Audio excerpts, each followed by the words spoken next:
Shalom buat kita semua. Perkenalkan, nama saya Lewina Karim Tampu Bolon, NIM 190101242, Grup H semester 3, Program Studi Pendidikan Agama Kristen dari Kampus Institut Agama Kristen. Baiklah anak-anakku sekalian, sebelum memulai pembelajaran, ada baiknya kita berdoa dulu. Kita satukan hati kita berdoa. Allah Bapa yang bertata dalam kerajaan surga, terima kasih ya Bapa buat berkat-Mu dan penyertaan-Mu yang masih boleh kami rasakan di sepanjang hidup kami ya Bapa. Ya Bapa, sebentar kami akan memulai proses belajar mengajar kami ya Bapa. Berkati anak-anak-Mu ya Bapa, berikan kepada mereka roh kepandaian, roh kepintaran ya Bapa, agar mereka dapat mengerti dan memahami pengajaran yang akan saya sampaikan ya Bapa. Bapa, di atas segalanya, kami hanya manusia yang tak luput dari dosa dan kesalahan ya Bapa. Kiranya Engkau ampunkanlah ya Bapa, agar kami dapat menjadi anak-anak pembawa terang. Bapa, jauhkan segala mara bahaya. Doa ini kami sampaikan melalui anak-Mu, Tuhan Yesus Kristus, Juru Selamat kami. Amin. Baiklah, bagaimana kabarnya hari ini? Wah, semoga penuh dengan sukacita ya. Hari ini kita akan membahas mengenai eklesiologi atau doktrin gereja. Sudah adakah yang tahu apa itu pengertian dari gereja? Nah, mungkin dari sebagian besar kita mengatakan gereja itu adalah tempat peribadatan atau rumah ibadah orang-orang Kristen. Namun, yang sebenarnya arti gereja dan tujuan gereja lebih daripada itu. Kata church dalam bahasa Inggris sama artinya dengan kata church dalam bahasa Jerman. Semua itu berasal dari bahasa Yunani kuriakon, bentuk adjektif netral dari kata kurios atau lord yang artinya dari Tuhan. Istilah church dalam bahasa Inggris berasal dari bahasa Yunani ekklesia. Kata ek yang berarti keluar dari dan kata kaleo yang berarti memanggil. Jadi anak-anak semua, pengertian eklesiologi adalah suatu perkumpulan orang-orang yang dipanggil keluar menuju kepada terang Kristus. Tuhan Yesus pertama sekali memakai kata eklesia di dalam Perjanjian Baru. Kata itu untuk menunjukkan kepada murid-muridnya yang saat itu ada bersama-sama dengan dia. Para murid mengenal dia sebagai Tuhan dan menerima prinsip-prinsip kerajaan Allah. Mereka adalah eklesia dari Mesias Israel yang sejati. Sebagai hasil dari perluasan gereja, pemakaian kata eklesia digunakan secara lebih luas. Gereja-gereja lokal didirikan di mana-mana, sebab itu disebut sebagai eklesia. Mereka memanifestasikan gereja Kristus yang universal. Selanjutnya kita akan membahas gereja dalam Perjanjian Lama dan gereja dalam Perjanjian Baru. Bagaimanakah gereja dalam Perjanjian Lama? Baik anak-anakku, gereja dalam Perjanjian Lama dijelaskan bahwa Tuhan memanggil dan mengumpulkan orang-orang Kristen tatkala Ia mendatangkan perseteruan antara ular dengan benih manusia. Tentu Tuhan tidak akan diam saja membiarkan ular untuk mengacaukan segalanya. Akan tetapi, si iblis ini hanya mau mengacaukan pekerjaan Tuhan dalam mengumpulkan gereja ini. Lagi pula seperti yang kita tahu anak-anakku, iblis punya kekuasaan atas manusia oleh karena manusia itu sendiri yang telah memilih untuk mengikuti dia. Dan memang benar dengan apa yang dikatakan oleh Luther, di mana Tuhan membangun gereja, di situ iblis juga turut membangun sinagoge. Gereja dalam Perjanjian Lama ini juga membahas tentang bangsa Israel yang dipilih Tuhan untuk menjadi umat-Nya, sekalipun bangsa Israel ini penuh akan dosa. Tetapi Tuhan tidak akan pernah meninggalkan mereka sendirian. Bangsa Israel tidak hancur di antara bangsa-bangsa lain, tetapi mereka tetap satu menjadi umat Allah. Itulah yang dinamakan kahal, gereja Allah dalam perjanjian lama. Baiklah anak-anakku, selanjutnya kita akan membahas mengenai gereja dalam perjanjian baru. Di dalam perjanjian baru, lebih jelas diterangkan bahwa alas dari gereja ialah Yesus Kristus. Tuhan memanggil orang-orang dan mengumpulkan mereka menjadi satu persekutuan, membentuk satu gereja, itu semua berdasarkan perbuatan Yesus. Di dalam 1 Korintus 3 ayat 11 dijelaskan bahwa tidak ada alas lain selain Yesus. Memang di luar Kristus tidak mungkin orang dapat menjadi umat Allah. Sebab di luar Kristus semua orang adalah berdosa dan oleh karena itu diancam hukuman. Hanya oleh darah Yesus sajalah kita dapat terbebas dari segala dosa-dosa kita. Adapun ciri-ciri gereja perjanjian lama kahal sama dengan gereja perjanjian baru eklesia. Ciri yang pertama yaitu Allah yang mengumpulkannya. Anak-anakku, perkumpulan yang dimaksud di sini bukanlah perkumpulan orang-orang yang dengan sukarela berkumpul dengan alasannya masing-masing. Namun, sebab dasar dari perkumpulan gereja ialah Tuhan Yesus Kristus. Ciri yang kedua, maksud gereja ialah melayani Tuhan dalam karyanya menyelamatkan manusia. Nah, di sini kita dapat membuka Alkitab kita dari 1 Petrus 2 ayat 9. Kita buka Alkitab kita dari 1 Petrus 2 ayatnya yang ke-9. Kita baca secara bersama-sama. Tetapi kamulah bangsa yang terpilih, imamat yang rajani, bangsa yang kudus, umat kepunyaan Allah sendiri, supaya kamu memberitakan perbuatan-perbuatan yang besar dari Dia yang telah memanggil kamu keluar dari kegelapan kepada terangnya yang ajaib. Nah, jadi maksudnya di sini ialah gereja adalah umat Allah untuk memberitakan perbuatan-perbuatan yang besar dari Dia. Ciri yang berikutnya yaitu Allah memberikan firman dan sakramen kepada gereja. Firman Allah adalah fungsi yang istimewa di dalam gereja, yaitu khotbah. Bukan karena kesalehan ataupun kepandaian pendeta, melainkan Allah sendirilah yang memberikan firman-Nya ke dalam gereja. Untuk itu, kitab suci haruslah menjadi sumber utama dalam khotbah. Pendeta sebagai mulut Tuhan yang dipakai untuk menjadi pelayan firman Allah. Sedang sakramen adalah alat yang dipakai Allah untuk meneguhkan kepercayaan. Sakramen telah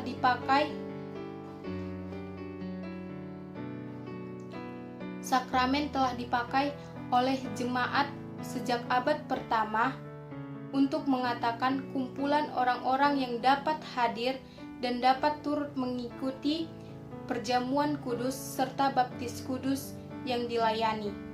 Sampai di sini penjelasan saya mengenai pengertian eklesiologi, bagaimana gereja di dalam perjanjian lama dan bagaimana gereja dalam perjanjian baru, serta bagaimana ciri-ciri gereja di dalam perjanjian lama dan perjanjian baru.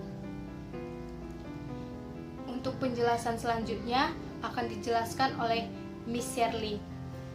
Sebelum kita menutup pertemuan hari ini, kita satukan hati kita berdoa.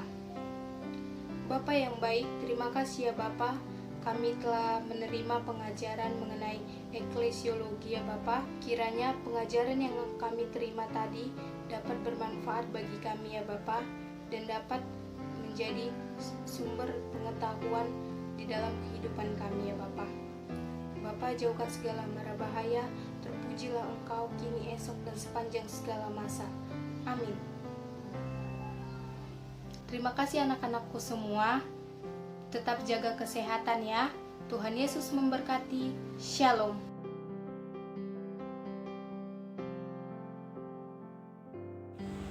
Baik, shalom anak-anak. Hari ini Ibu akan melanjutkan materi dari Ibu Lewina yang sudah diterangkan terlebih dahulu. Nah, di sini sebelumnya Ibu akan memperkenalkan diri Nama Ibu Sherly Sanjipita Bornbutom, Grup H semester 3, NIM 19010124. Baiklah anak-anak, sebelum kita memulai pembelajaran kita, mari kita berdoa. Kita bersatu dalam doa. Terima kasih Bapak untuk berkat Bapak yang bisa kami rasakan hingga pada saat ini, sehingga kami bisa berkumpul tempat ini dalam keadaan sehat ya Tuhan. Dan Tuhan, kami akan memulai pembelajaran kami dengan Bapak yang memberkati dari awal pertengahan hingga akhirnya.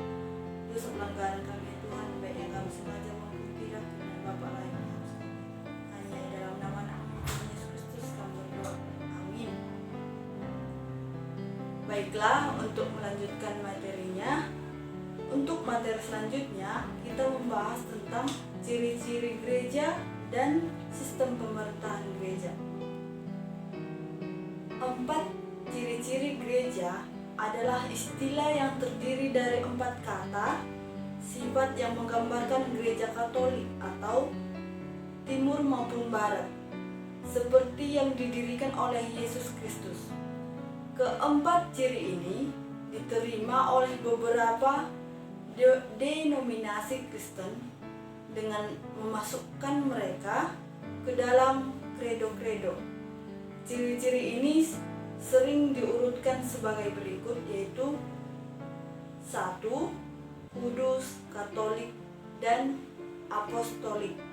Nah, keempat ini merujuk kepada 4 aspek yang sangat hakikat dari gereja sejati dan persatuan, kesucian, keuniversalan, dan kerasulan. Baiklah, kita akan masuk ke materi sistem pemerintahan gereja. Sistem pemerintahan gereja ada 3. Yang pertama yaitu sistem pemerintahan episkopal. Nah, nama episkopal berasal dari kata Yunani episkopos yang berarti overseer atau pemilik. Nah, dan kata ini menyatakan bahwa gereja diatur dan dipimpin oleh para biskop. Nah, bentuk konkret dari sistem pemerintahan gereja ini agak berbeda dengan beberapa gereja yang lainnya. Misalnya, dalam gereja Metodis dan Lutheran, gereja dipimpin oleh seorang biskop yang menjadi pemimpin tunggal atas seluruh gereja-gereja lokal yang ada. Nah, denominasi sinode atau gereja yang lain mempunyai biskop yang berbeda. Struktur yang lebih perjanjian Lamaik terdapat dalam gereja Anglikal dan gereja Katolik Roma. Nah, seluruh gereja Roma Katolik di bawah pimpinan oleh Paus, namun masih memiliki sistem keuskupan dalam wilayah-wilayah tertentu. Nah, yang kedua yaitu sistem pemerintahan kongregasional. Nah, di sistem kongregasional ini dapat disebut sebagai sistem independen karena sistem ini menegaskan bahwa setiap gereja lokal adalah suatu badan lengkap yang tidak tergantung dengan badan lain, bahkan tidak memiliki hubungan dengan pemerintah gereja yang lain. Nah, dalam sistem ini, kekuasaan gereja sepenuhnya berada dalam anggota gereja yang memiliki kekuasaan untuk mengatur dirinya sendiri secara independen dan penuh. Otoritas pemerintahan gereja ini tidak terletak pada individu maupun perwakilan individu, melainkan seluruh jemaat lokal. 2 hal yang sangat ditekankan oleh sistem gereja ini adalah otonomi dan demokrasi. Para pelayan gereja atau pejabat gereja adalah jabatan fungsional untuk melayani firman, mengajar, dan melaksanakan urusan gereja semata-mata. Apabila ada komunikasi yang dikehendaki oleh gereja sejenis, maka mereka menyelesaikan dengan mengadakan konsili yang hanya mengeluarkan pernyataan yang tidak mengikat satu dengan yang lain. Untuk sistem pemerintahan yang ketiga, yaitu sistem pemerintahan presbyterian. Nah, istilah presbyterian berasal dari kata Yunani presbyteros yang berarti penatua. Dalam pemerintahan gereja sistem presbyterian ini, setiap gereja lokal adalah independen satu dengan dan dari yang lain. Tetapi mereka diikat dengan suatu ketentuan normatif yang sama dengan pengakuan iman yang sama. Nah, di sistem ini menegaskan bahwa setiap jemaat dapat melakukan pelayanan sendiri yang dipimpin oleh pendetanya, termasuk memanggil pendeta yang dikehendaki, yang diteguhkan oleh presbiteri yang terdiri dari pendeta dan penatua yang mewakili gereja-gereja lokal. Nah, menurut John Calvin, sebagai contoh, menurut merumuskan sistem mengakui adanya jabatan-jabatan gerejawi seperti para gembala, guru, diaken, dan penatua. Dalam sistem ini, gereja dipimpin oleh para penatua. Nah, sekian materi dari Ibu.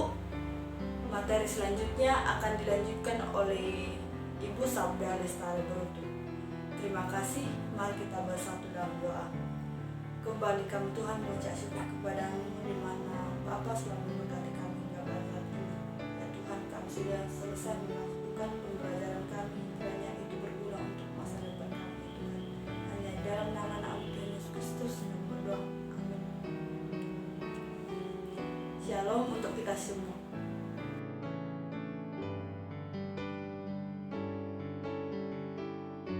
Shalom buat kita semua anak-anak, selamat pagi.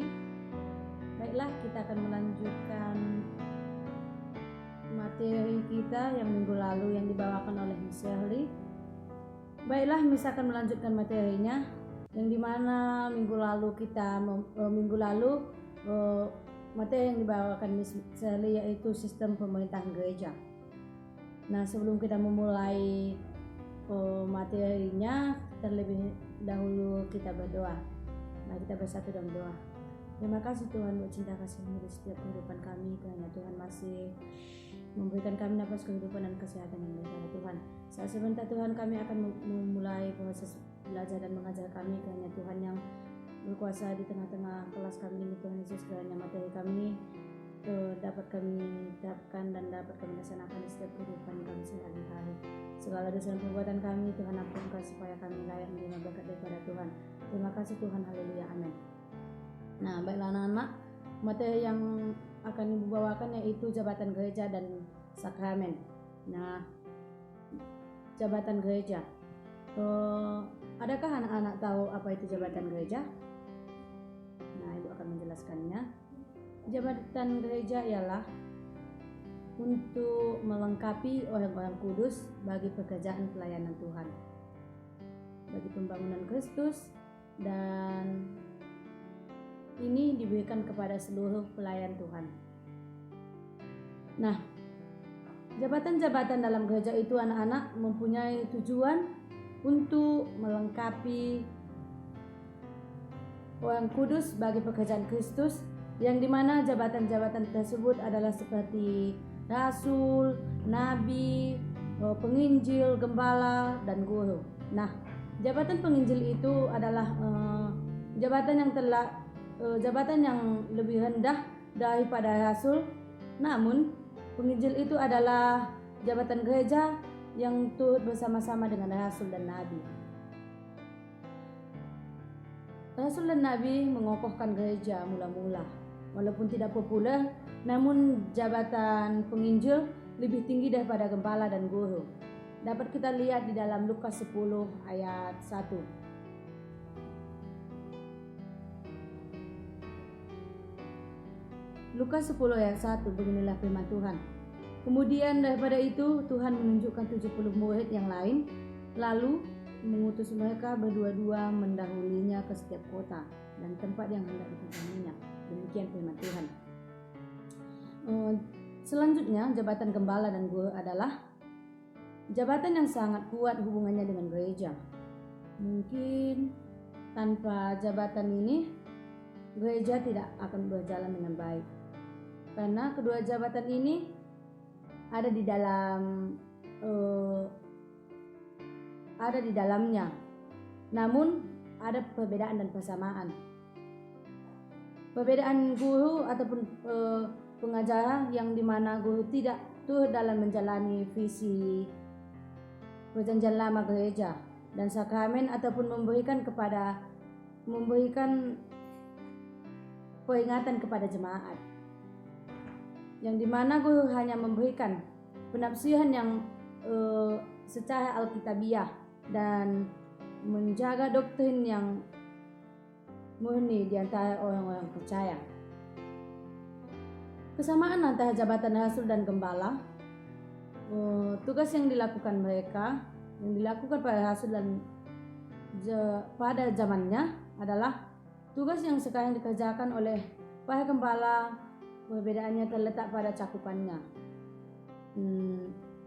Para rasul bertanggung jawab pada pengembalaan gereja di seluruh dunia, tetapi gembala hanya bertugas pada suatu kawanan domba yang dipercayakan kepadanya. Nah, jabatan-jabatan gereja ini bukanlah ketetapan manusia, tetapi ditetapkan oleh Allah sendiri. Alkitab menggunakan jabatan bishop ataupun penatua gembala, pendeta dan pelayan ataupun minister saling bergantian, tetapi pelayanan firman biasanya digunakan istilah bishop, dan pelayanan untuk melayani orang-orang miskin diberikan kepada diaken. Pada waktu itu tugas melayani orang miskin ditangani oleh para rasul. Bagaimana para pemimpin gereja penatua dipilih?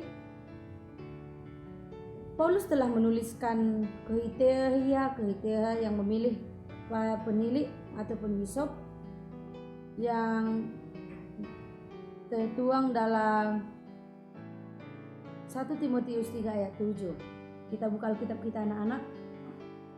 1 Timotius 3 ayat 1 sampai 7. Beginilah firman Tuhan. Sehat-sehat bagi penilik jemaat.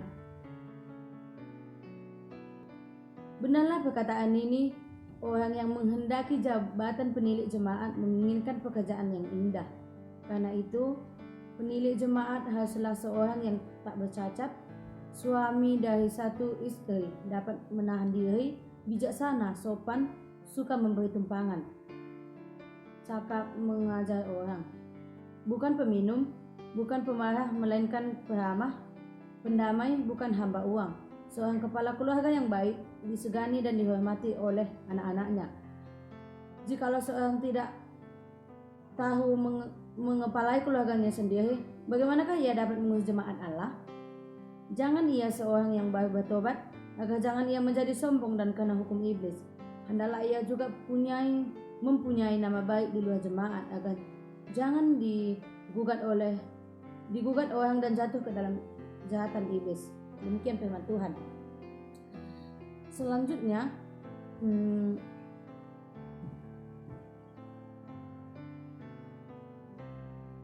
orang-orang yang boleh dipilih untuk menjabat jabatan tersebut adalah orang-orang yang memiliki doktrin yang sehat, hidup yang suci, dan terkenal sebagai orang yang tidak mempunyai masalah.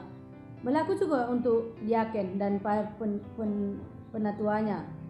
Orang-orang ini harus memiliki kemampuan dan keterampilan untuk mengajarkan tugas yang mereka emban dan pelayanan gereja. Nah, penatua itu adalah sebuah jabatan gerejawi yang ada di sebuah gereja. Penatua ini adalah seorang yang dituakan, yang berpikir matang ataupun sesepuh. Dan penatua juga dapat diartikan sebagai pemimpin orang Kristen. Nah, diaken selanjutnya adalah diaken ataupun diakon. Diaken ataupun diakon adalah anggota diakonat, yakni jabatan pelayanan dalam gereja. Wujud pelayanan diakon berbeda dengan menurut masing-masing aliran teologi ataupun denominasi yang ada dalam agama-agama Kristen. Menurut anggapan umum, jabatan diakon bermula dari pemilihan 7 orang pria yang termasuk. Namun gereja itu adalah sekumpulan ataupun sekelompok yang percaya dipanggil keluar menuju Tuhan Kristus. Nah, materi kedua kita itu ya sakramen. Sakramen dalam konteks tertentu dianggap sebagai suatu ritus agama Kristen yang mana merupakan perantara ataupun penyalur rahmat Allah ataupun ilahi. Sakramen itu berasal dari kata Latin sacramentum yang secara harfiah menjadi suci. Nah, sakramen-sakramen ini dapat dibagi menjadi beberapa bagian. Nah, satu itu Protestan. Bagi gereja Protestan, kata menjadi perantara ataupun penyalur digunakan hanya dengan pemahaman bahwa sakramen adalah suatu simbol atau peningkatan yang terlihat dari rahmat yang terlihat dan yang tak terlihat. Nah, yang kedua itu Anglikan. Anglikan adalah menyatakan bahwa penahbisan dan komuni suci adalah 2 sakramen Dominikal yang diakui dalam gereja. Kaum Anglo-Katolik ini mengakui ada 7 sebagai jumlah sakramen. Nah, Katolik dalam tradisi kekristenan Barat, sakramen diartikan sebagai tanda yang terlihat, yaitu kulit luar yang membungkus isinya, yaitu rahmat rohania dan alam Katolik. Ada 7 sakramen yang mencantumkan di dalamnya, yaitu 1 pembaptisan, 2 penguatan, 3 pernikahan, 4 tradisi, 5 imamat, 6 rekonsiliasi, 7 pengharapan yang sakit. Nah, yang ketiga Ortodoks, yang keempat Ortodoks. Ketujuh sakramen yang diakui oleh gereja Katolik pada umumnya juga diterima, yang diakui oleh gereja Katolik diterima oleh gereja Ortodoks Timur dan Ortodoks Oriental. Gereja-gereja ini tidak membatasi jumlah sakramennya. Nah, hanya 7 saja karena gereja-gereja tersebut meyakini bahwa apapun yang diperbuat oleh gereja-gereja selaku gereja dalam beberapa segi adalah sakramental. Nah, gereja Ortodoks Timur mengakui bahwa ketujuh sakramen tersebut adalah sakramen yang utama yang dilengkapi dengan ibadat tertentu dan pemberkatan. Nah, sekian materi dari Ibu. Mari kita bersatu dalam doa. Terima kasih Tuhan buat sukacita-Mu yang Kau berikan kepada kami. Kami telah selesai melakukan proses belajar mengajar kami. Karena Tuhan Yesus, materi ini dapat kami terapkan dalam kehidupan kami sehari-hari. Kami serahkan kehidupan kami ke dalam tangan pengasihan-Mu. Karena Tuhan yang memberkati kami. Terima kasih Tuhan. Haleluya. Amin.